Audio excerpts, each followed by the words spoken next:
বাংলাদেশের অন্যতম প্রাচীন নিদর্শন ছোট সোনা মসজিদ ও তার 1 কিলোমিটার দূরে অবস্থিত সুন্দর তাহখানা সম্পর্কে আজকের এই ভিডিওটি।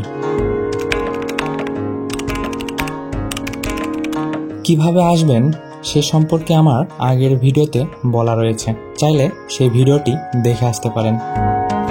ছোট সোনা মসজিদ বাংলাদেশের অন্যতম প্রাচীন মসজিদ এটি। সুলতান আলাউদ্দিন হোসেন শাহের শাসনামলে ওয়ালি মোহাম্মদ আলী নামে এক ব্যক্তি এই মসজিদটি নির্মাণ করেছিলেন।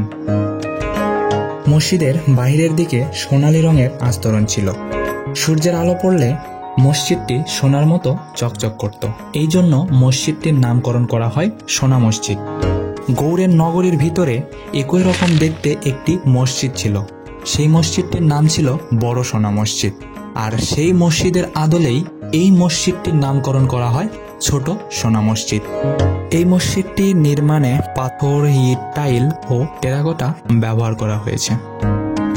বর্তমানে মসজিদটি সোনার মতো চকচক না করলেও এখনো প্রাচীন সেই নিদর্শন লক্ষ্য করা যায়। তো চলুন এখন যাওয়া যাক মুঘল তাহখানা বা শাহ সুজার তাহখানায়। তাহখানা এটি 3 তলা বিশিষ্ট একটি রাজপ্রাসাদ। তাহখানা একটি ফার্সি শব্দ যার আবিধানিক অর্থ হচ্ছে ঠান্ডা ভবন বা প্রাসাদ।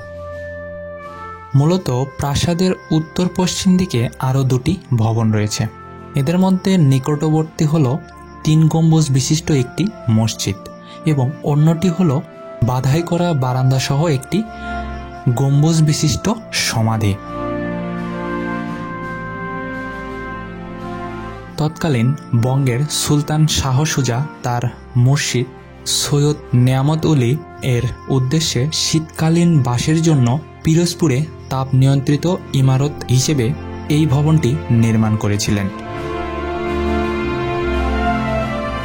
ভবনগুলো একটি নির্দিষ্ট লক্ষ্যকে সামনে রেখে প্রতিষ্ঠিত করা হয়েছিল এবং এদের একত্রে একটি কমপ্লেক্স হিসেবে ধরা হতো। তৎকালীন বাংলায় গৌড়ের নির্মিত এই তাহখানাটি বাংলায় প্রথম নির্মিত হয়। এর দেখাদেখি পরবর্তীতে ঢাকা ও মুর্শিদাবাদে একই রকম নিদর্শন তৈরি করা হয়। এক কথায় বলা চলে এই রকম প্রাসাদগুলোর নির্মাণ কাজ শুরুই হয় গৌড়ের এই তাহখানা থেকে।